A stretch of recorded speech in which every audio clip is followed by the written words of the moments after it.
What's going on, everybody? Hey, I got a question on my YouTube channel and it was like, what is your flipping rod setup? What is your topwater rod setup? What is your swimbait rod setup? And what is your jerkbait rod setup? Well, my jerkbait rod setup is coming a couple videos later, all right? So I've got John Crews to explain to you on how he sets up his flipping rod and what reel he uses, the line, etc. Gerald Swindle is number 2 for your topwater setup. He's gonna tell you what reel speed, what line, how he likes his rod. Then for number 3, I've got Zaldain. That's right, the dude with the killer mustache. He's gonna show you how his swim bait setup is. Same deal, reel speed, what size rod, what size line. Now this is a basic intro to these rod setups. It's not too technical. It's for anybody that really wants to get in there and learn how to flip, throw top water or throw a swim bait, what you would really need to start off with. So check this out. These are my boys and hope you enjoy it. I just got asked, what is your flipping and pitching setup? Now I have a pretty basic system. I use a bait caster 99.9% of the time when I'm flipping and pitching, because when you're flipping and pitching, we're talking about going into heavy cover, getting the bite, and then getting the fish out of that heavy cover. I like a 7/6 bait casting rod.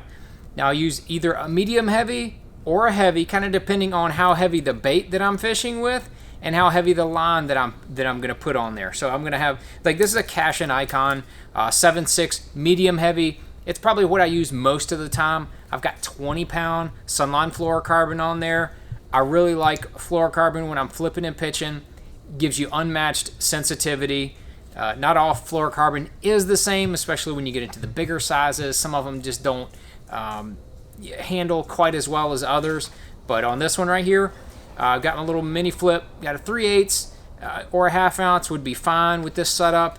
Any kind of Texas rig where you're gonna be flipping, you're gonna have, 5/16, 3/8, even a 1/2 ounce weight. You're more than fine with this, this medium heavy. And then you want a high speed bait casting reel. You don't have to get the most expensive bait casting reel in the world, but you need a high speed, at least a 7-to-1 gear ratio. I like a 8-to-1 if I can find it. That either way, even if you have a 6-to-1, that's okay. But the higher the better on flipping and pitching, because you're gonna pitch that bait into the cover. You're gonna reel it as fast as you can to get it out, and then you're gonna pitch it back. So I'm gonna, be using this rod to pitch in there.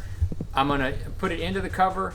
Then once I'm done, I want to reel it as fast as I can to get that bait back up, and then pitch it out to the next piece of cover. That's why I like the really, really high speed reel, and I'm going to be doing all the heavy lifting with the rod, the power of the rod. That's the big key there. So 7/6 rod is very, very key with the flipping and pitching, and that's my system.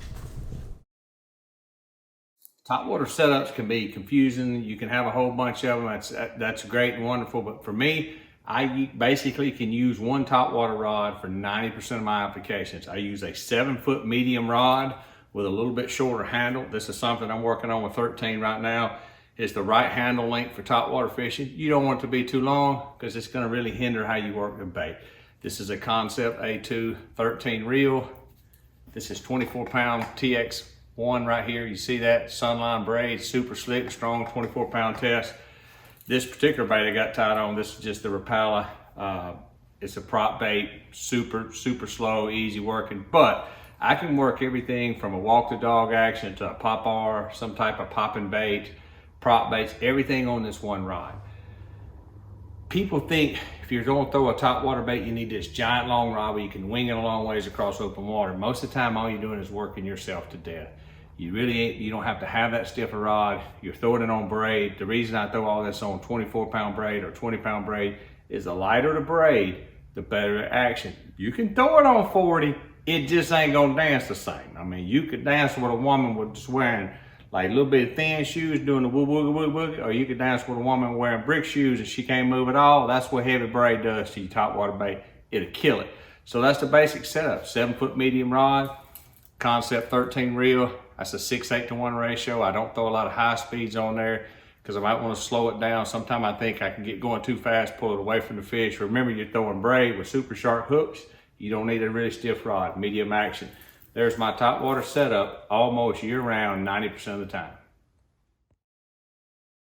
What is up? Zaldain checking in here. I've got rods everywhere, getting ready to kick off the season. There's one rod that I always keep rigged up. I don't go anywhere on tour without it, whether I'm fun fishing, tournament fishing. This guy right here, Swimbait's 6-inch mag draft. It's my go-to swim bait. Matter of fact, I've had this one tied on since the end of last year here. So it's got a missing eyeball, it's got teeth marks all over it. One of my absolute favorites. But let's talk about rod, reel, and line selection when it comes to throwing swim baits in that 5, 6, and 7-inch size swim baits. And it's real simple. Most people think you need a dedicated swim bait rod for swim baits this size. Simply not true. It's as simple as your jig rod. This is a 7'2" Megabass Orochi XX perfect pitch. It's a pitching rod. It's a jig pitching rod, which means it's on the heavier side of medium heavy, kind of on that lighter side of heavy. It's just the same rod you would use, lighter kind of tip to pitch around, but enough juice, enough horsepower to land those 5 and 6 pounders. Real simple reel, 200 size reel. I'm a lefty. I like that left-handed reel. That's just a 201 Corrado, 7-to-1 gear ratio reel. I think that's really important. It's not too fast. It's not too slow. 7-to-1 when we're winding that 6-inch mag draft here. Again, a misconception, 17, 20, 25 pound test with these 5, 6, and 7-inch swim baits.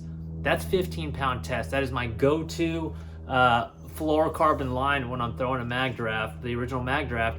15-pound test, Seaguar and Viz X, that's all it is. But that is my setup right there. I do not go anywhere without it. 7'2" jig rod's all you need, 15-pound fluorocarbon, 7-to-1 gear ratio reel, and that'll work for your 5, 6, and 7-inch swim baits. And one more bonus for you here, if you happen to play around with an area or a lake where you have 5+ pounders and a good abundance of them, I like breaking out that 8-inch mag draft. You cannot throw this on a jig rod. It's a little heavier, it's got a little more plastic to work with, and it's got a bigger hook. I think this is like a 1/0 or this 2/0 hook, I believe.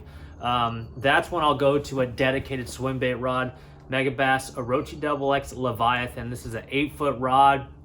It's extra heavy.